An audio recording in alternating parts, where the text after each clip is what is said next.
दोस्तों, आप सभी का स्वागत है मेरे चैनल पाठशाला स्कॉलर्स में। आज हम स्टार्ट करेंगे एक्सरसाइज 1.2। चलिए अभी शुरू करते हैं।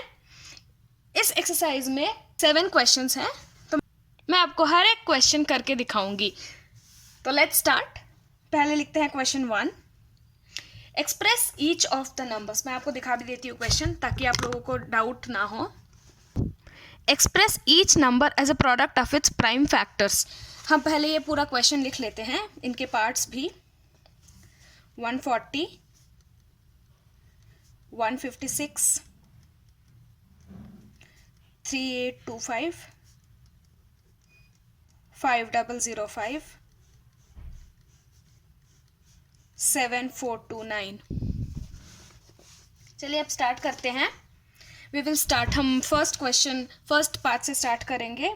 140 क्वेश्चन क्या है?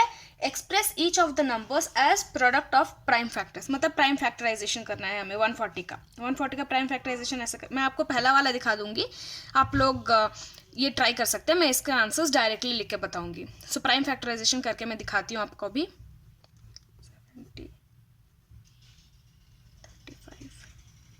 7, तो ये 140 को हम क्या लिख सकते हैं? 140 equals to 2 into 2 into 5 into 7। Since 2 है हमारे पास, तो हम लिखेंगे इसको 2 square into 5 into 7।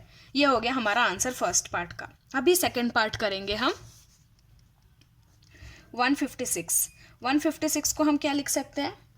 2 into 2 into 3 into 13। Same way इसमें 2 है, तो 2 स्क्वायर इंटू 3 इंटू 13। आपको इसको भी ऐसे ही करना है, लेकिन मैं बार बार करके नहीं, आप घर पे ट्राई कर सकते हैं। आपको कुछ डाउट हो तो आप कमेंट कीजिए, मैं आपको सॉल्व करके दिखाऊंगी। थर्ड पार्ट क्या है? 3825 को हम क्या लिख सकते हैं? 3 इंटू 3 इंटू 5 इंटू 5 इंटू 17। 2 3 है तो 3 स्क्वायर, 2 5 है तो 5 स्क्वायर इंटू 17। फोर्थ पार्ट क्या है? 5005 को हम क्या लिख सकते हैं? 5 into 7 into 11 into 13। Fifth part क्या है हमारा?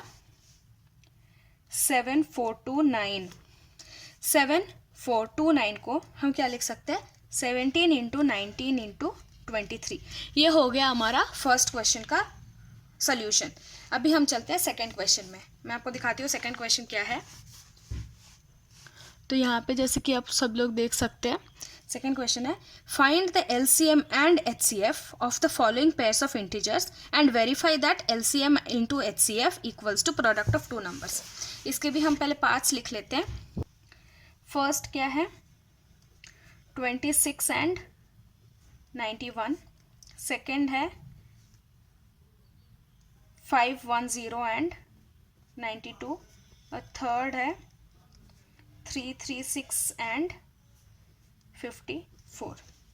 इसका क्या करना है? हमें एलसीएम और एचसीएफ निकालना है, और एलसीएम और एचसीएफ के मल्टीप्लिकेशन को इक्वल दिखाना है प्रोडक्ट करने से।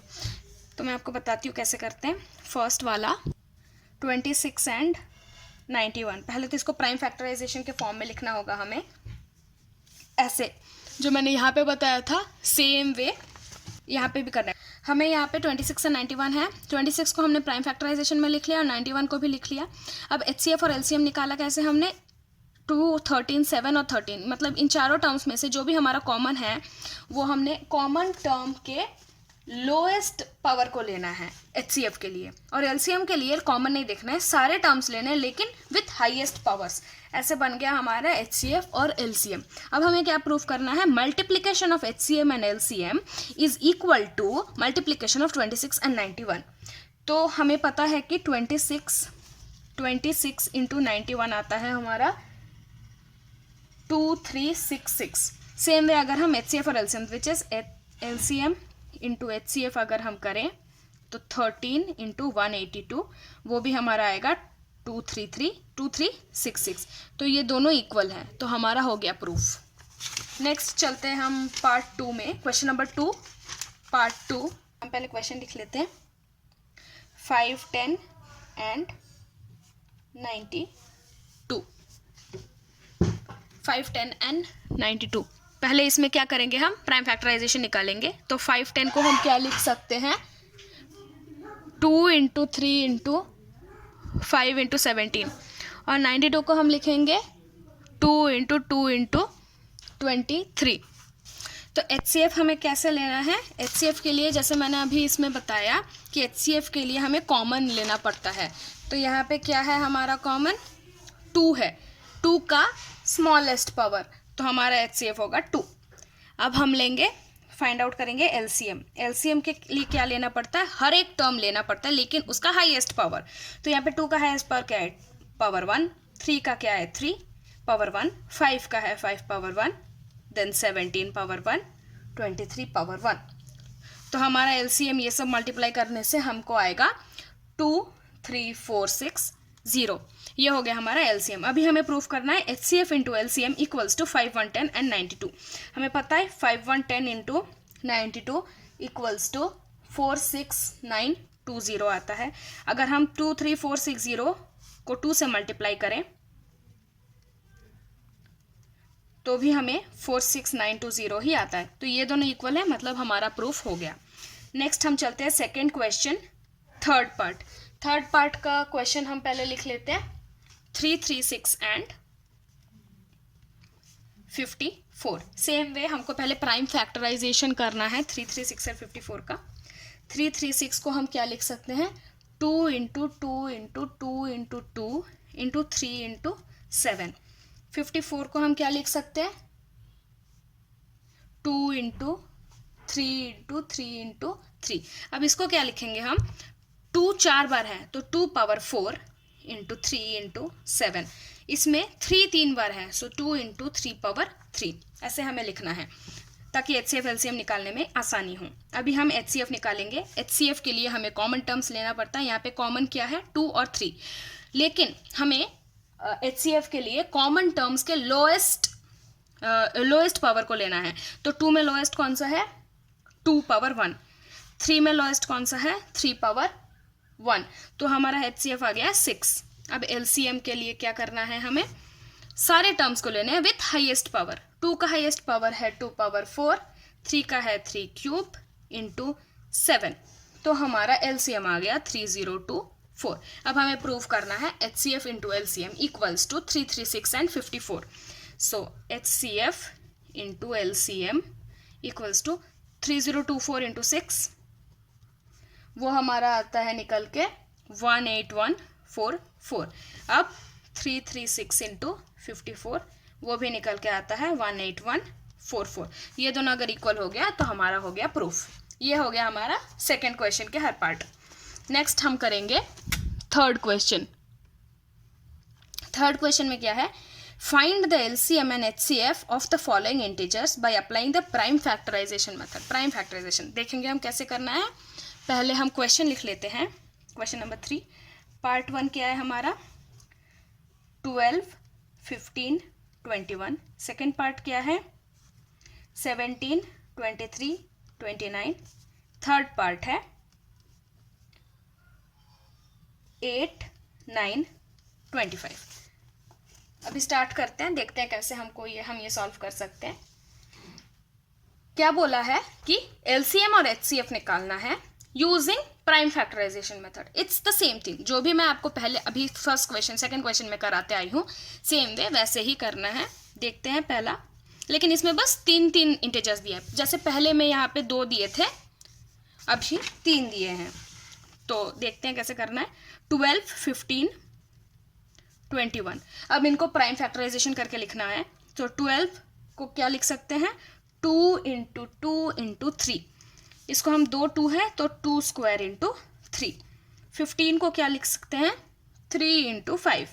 21 को क्या लिख सकते हैं, 3 इंटू 7। तो यहाँ पे ऐसे लिख लिया हमने। उसके बाद HCF में हमें क्या करना है, जैसे कि मैंने बताया, कॉमन टर्म्स के लोएस्ट पावर को लेना है। कॉमन क्या है इन तीनों में, इन तीनों में आपको देखना है कॉमन क्या है। 2 नहीं है, 3 है। अब 3 का लोएस्ट कौन सा है, 3 पावर 1, सो 3 पावर 1। तो हो गया 3 हमारा HCF। अब LCM देखना है। LCM में हर फैक्टर को लेना है लेकिन उसका हाईएस्ट टर्म। अब 2 स्क्वायर लेना है, इंटू 3 पावर 1 इंटू 5 इंटू 7। ये हो गया हमारा एलसीएम, वो हो गया 420। ये हो गया हमारा फर्स्ट पार्ट का आंसर। अब हम करेंगे question number 3 part 2। Same way जैसे कि क्वेश्चन 2 था, क्वेश्चन 2 में 2 इंटीजर्स थे, क्वेश्चन 3 में 3 इंटीजर्स दिए हैं, बस इतना ही डिफरेंस है 2 और 3 सेकंड और थर्ड क्वेश्चन में। अब सेकंड क्वेश्चन करते हैं हम, मतलब थर्ड क्वेश्चन सेकंड पार्ट। उसमें क्या है 17 इंटू 23 इंटू 17, 23, 29, ये 3 इंटीजर्स हमें दिए हुए हैं। पहले हम प्राइम फैक्टराइजेशन निकालेंगे। इनको हम क्या लिख सकते हैं 17 इंटू 1, क्योंकि 17 को हम किसी और नंबर से डिवाइड नहीं कर सकते, सिर्फ 17 और 1 से ही कर सकते हैं, बिकॉज ये प्राइम नंबर है। 23 को क्या लिखेंगे हम 23 इंटू 1, बिकॉज ये भी प्राइम नंबर है। 29 को क्या लिखेंगे 29 इंटू 1, बिकॉज ये भी प्राइम नंबर है। अभी हमने निकालना है HCF को मैंने क्या बोला था कैसे निकालना है, जो भी कॉमन है, कॉमन टर्म्स को देख के उनके लोएस्ट पावर, कॉमन टर्म्स क्या है सिर्फ 1 है, 1 का लोएस्ट पावर 1, तो HCF हो गया हमारा 1। अब LCM में मैंने क्या बोला था, सारे टर्म्स लेने हैं लेकिन उनके हाईएस्ट पावर के साथ। तो 17 लेना है, हाईएस्ट पावर 1 है, 23 लेना है, हाईएस्ट पावर 1 है, 29 लेना है, हाईएस्ट पावर 1 है, और 1 लेना है, हाईएस्ट पावर 1। तो ये आ गया हमारा निकल के 11339। ये हो गया हमारा सेकेंड क्वेश्चन। अब हम चलते हैं सेकेंड पार्ट। अब हम चलते हैं थर्ड पार्ट में। थर्ड पार्ट में क्या है 8, 9, 25। 8 को हम क्या लिखेंगे 2 इंटू 2 इंटू 2, 9 को लिखेंगे 3 इंटू 3, 25 को लिखेंगे 5 इंटू 5। अभी हमारा HCF उससे पहले हमें ये लिख लेते हैं। सो 2 क्यूब 3 स्क्वायर 5 स्क्वायर। अभी हम देख सकते हैं कि इसमें तो अभी पहले HCF निकालना है ना। हाँ, HCF के लिए क्या चाहिए कॉमन टर्म्स चाहिए। अब यहाँ पे कॉमन टर्म्स हमें नहीं दिख रहे हैं एक भी, तो हम क्या इसमें 0 लिखेंगे, सोचिए। नहीं, 0 नहीं लिखना है, 0 लिखेंगे तो गलत हो जाएगा। कॉमन टर्म इसमें है विच इज इनविजिबल, क्योंकि इस कॉमन टर्म्स में बताती हूँ इंटू 1 इंटू 1 इंटू 1, जैसे कि यहाँ पे था। तो हमारा HCF अभी क्या निकला 1, और LCM क्या होगा हमारा, LCM में क्या करना है सारे टर्म्स को लेना है विथ इज हाईएस्ट पावर। तो 2 क्यूब 3 स्क्वायर 5 स्क्वायर 1। आंसर क्या है हमारा 1800। ये हो गया हमारा question number 3 third part. Next हम करेंगे क्वेश्चन नंबर 4। क्वेश्चन नंबर 4 में क्या है, given that HCF of 306,657 is 9, find LCM। हमें 2 इंटीजर्स दिए हुए हैं। पहले हम क्वेश्चन लिख लेते हैं तो हमें आसानी होगी समझने में। क्वेश्चन नंबर 4 क्वेश्चन है HCF of 306 and 657 equals to 9 दिया है, और क्या है LCM फाइंड आउट करना है। इन दोनों का ही LCM फाइंड आउट करने के लिए। तो हमारे पास क्या है HCF है, नंबर्स हैं, बस LCM नहीं है। तो हमें एक फॉर्मूला पता ही है। अगर आपको फॉर्मूला नहीं पता तो आप मेरे प्री रिक्विजिट वीडियो को एक बार रेफर कर लें ताकि आपको अच्छे से समझ आए। उसमें मैंने हर एक एक्सरसाइज के लिए क्या क्या फॉर्मूला ऐसे यूज़ होंगे एग्जाम्पल के साथ मैंने आपको बताया है वहाँ पे, तो वो आप देख सकते हैं। तो यहाँ पे वापस आते हैं। हमारा फॉर्मूला है HCF into LCM equals to product of 2 numbers. Product of the 2 numbers मतलब ये दोनों नंबर्स का प्रोडक्ट करने से उनका HCF इंटू LCM इक्वल होगा। तो हम देख लेते हैं हमारे पास HCF क्या है 9, LCM नहीं है तो हम x ले लेते हैं। प्रोडक्ट ऑफ 2 नंबर्स मतलब 306 इंटू 657। अभी हमें x चाहिए तो x 9 को नीचे लेकर जाएंगे, 306 इंटू 657 डिवाइडेड बाई 9। तो ये अगर आप सॉल्व करें, आप घर पे कर लीजिएगा, तो आता है 22338। x हमारा क्या था LCM, देयरफॉर LCM हमारा क्या आता है 22338।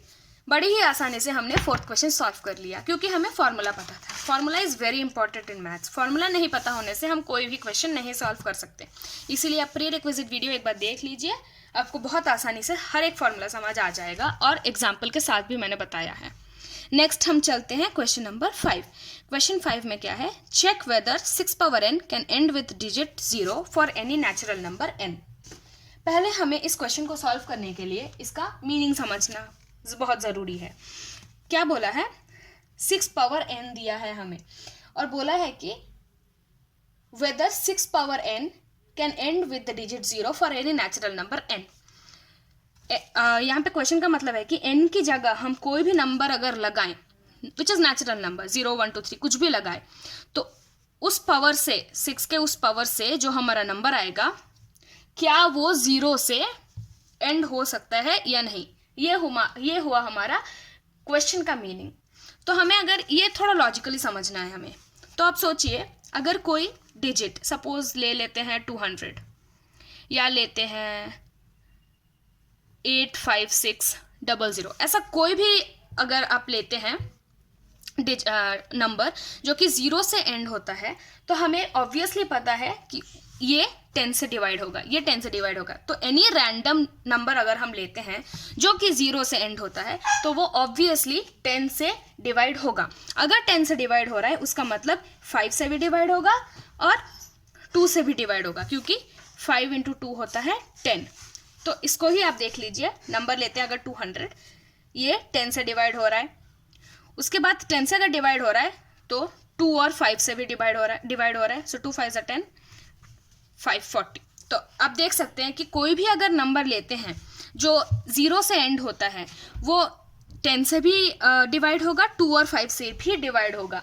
लेकिन अगर हम इसको देखें, जो हमारा क्वेश्चन है क्या है, 6 पावर n। 6 पावर n को अगर हम थोड़ा सा गहराई से देखें तो हमें दिखता है कि 2 × 3 पावर n भी लिख सकते हैं उसको। तो अगर इसके प्राइम नंबर्स में 5 आता ही नहीं, प्राइम नंबर्स में इसका 5 अगर आता ही नहीं है तो इसको हम तो ये 0 से एंड नहीं हो सकता, क्योंकि अगर यहाँ पे 5 आता तो हम मान सकते हैं कि हाँ प्राइम फैक्टराइजेशन में 5 आ रहा है तो मतलब 0 से एंड हो सकता है। लेकिन अगर इसमें प्राइम फैक्टराइजेशन 5 नहीं आ रहा है इसका मतलब 0 से एंड नहीं होगा। तो हमारा आंसर हमको क्या लिखना है, 6n cannot and with 0 for any natural number n।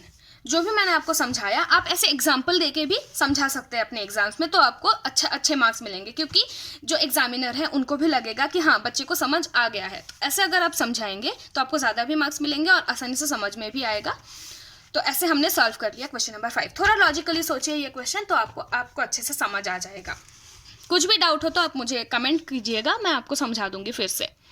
Next चलते हैं क्वेश्चन नंबर 6। Explain why.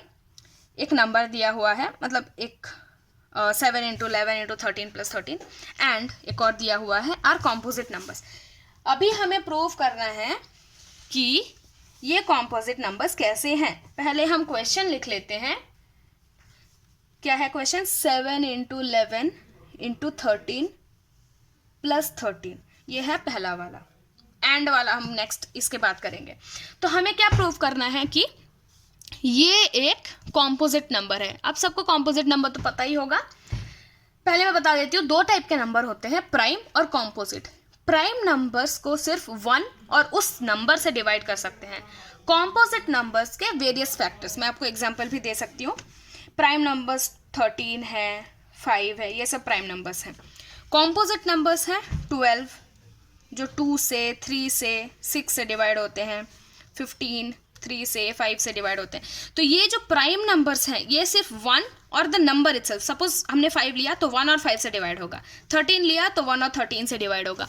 तो ये सब होते हैं प्राइम नंबर्स, इनको बोलते हैं प्राइम नंबर्स और इनको बोलते हैं कॉम्पोजिट नंबर्स। तो हमें क्या प्रूव करना है क्वेश्चन में कि ये एक कॉम्पोजिट नंबर है। ये हम कैसे प्रूव कर सकते हैं, अगर हम इसको गहराई से देखें तो हम क्या, पहले मैं लिख देती हूँ 7 × 11 × 13 + 13। तो इसको हम क्या लिख सकते हैं, 13 कॉमन ले लिया तो 7 इसमें से और इसमें से, तो प्लस के दोनों अलग टर्म्स हम देख सकते हैं, प्लस के इधर उधर। तो इधर से 13 कॉमन ले लिया तो 7 × 11 प्लस यहाँ पे क्या बचा, 13 ले लिया तो 1 बचा। अब हम इसमें क्या करेंगे, और इसको सॉल्व करेंगे, 13 लिख लिया यहाँ पे, 11 7 77 प्लस 1। अब इसमें 13 ले लिया इंटू 78। ये जो 78 है वो है कॉम्पोजिट नंबर्स, वो मैं आपको बताती हूँ कैसे। 78 को हम लिख सकते हैं 13 इंटू 6। तो ये जो हमारा आया 78 को जो हमने 13 इंटू 6 लिया, मतलब 13 और 6 78 के फैक्टर्स हुए। अगर उनको फैक्टर्स है, मतलब 78 के फैक्टर्स हुए, तो 78 के अगर फैक्टर्स हैं, मैंने क्या बोला था, अगर फैक्टर्स होते हैं तो वो क्या कहलाते हैं, कॉम्पोजिट नंबर्स। तो इसके फैक्टर्स हैं तो कॉम्पोजिट नंबर्स। सेम वे हम सेकेंड वाला क्वेश्चन करेंगे जो एंड के बाद है। एक्सप्रेशन क्या दिया हुआ है हम पहले लिख लेते हैं, 7 into 6 into 5 into 4 into 3 into 2 into 1 plus 5। ये हमने लिख लिया क्वेश्चन हमारा। अभी आपको देखना है क्या कॉमन ले सकते हैं इसमें। प्लस के इधर एक बार, प्लस के इधर एक बार देखना है, लेफ्ट हैंड साइड और राइट हैंड साइड में आपको देखना है कि हम कॉमन क्या ले सकते हैं इसमें से। जैसे हमने 13 लिया था इधर हमको क्या लेना है, 5 लेना है, तो हम 5 ले लेंगे कॉमन।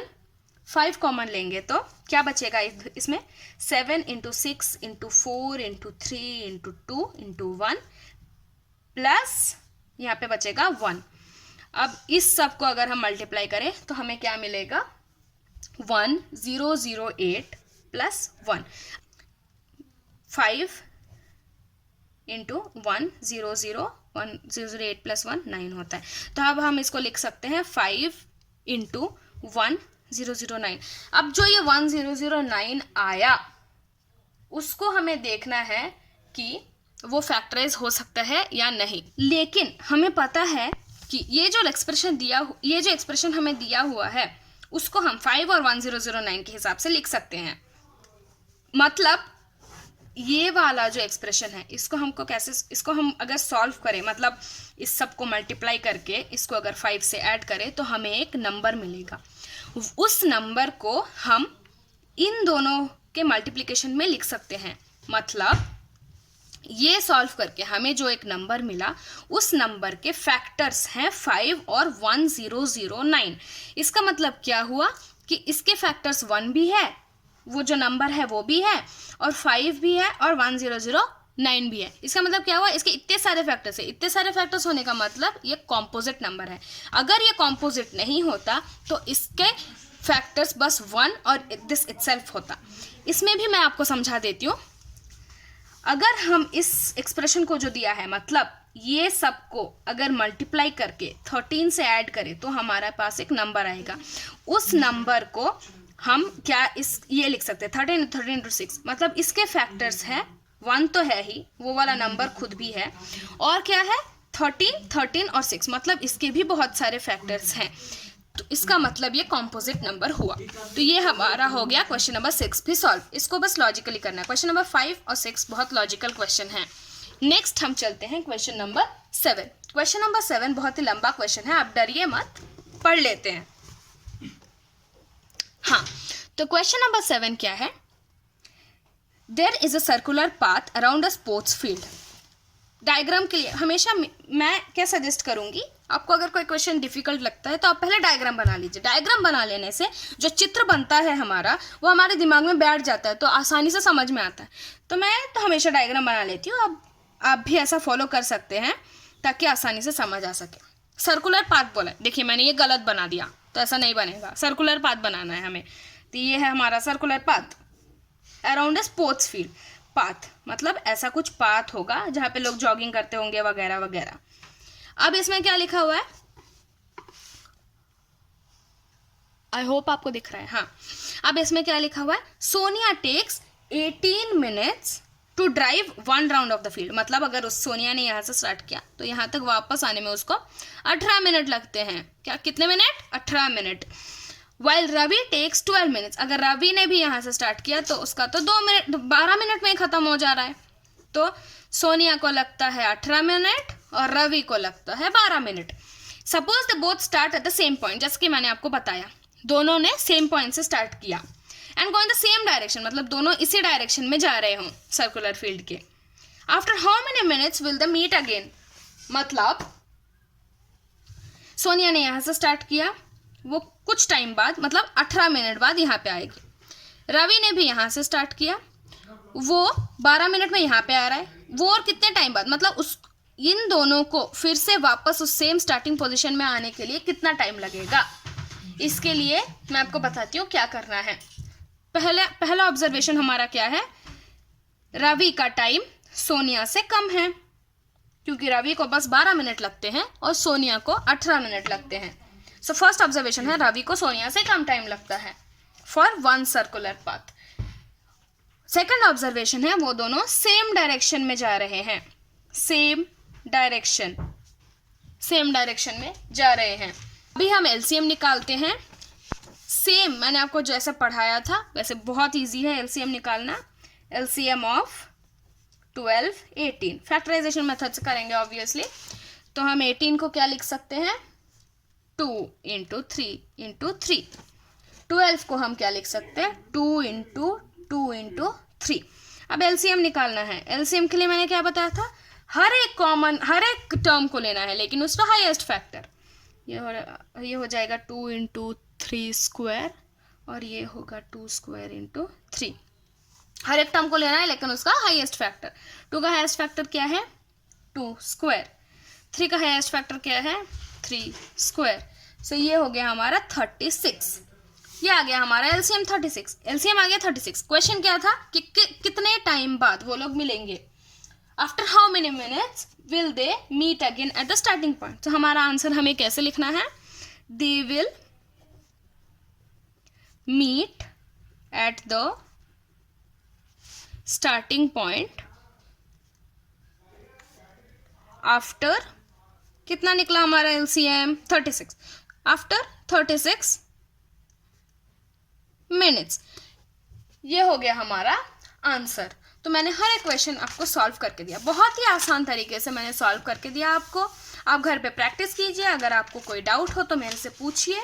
वीडियो को बार बार देखें या आपको ज़रूरत हो तो पॉज करके भी आप देख सकते हैं। और मैंने आपको जैसे कि बताया कि मैं लिंक भी दे दूंगी। आप मेरे इस चैनल में सेकंड वीडियो है शायद, हाँ सेकंड वीडियो जो है उसमें प्री रिक्विजिट मैंने बनाया है।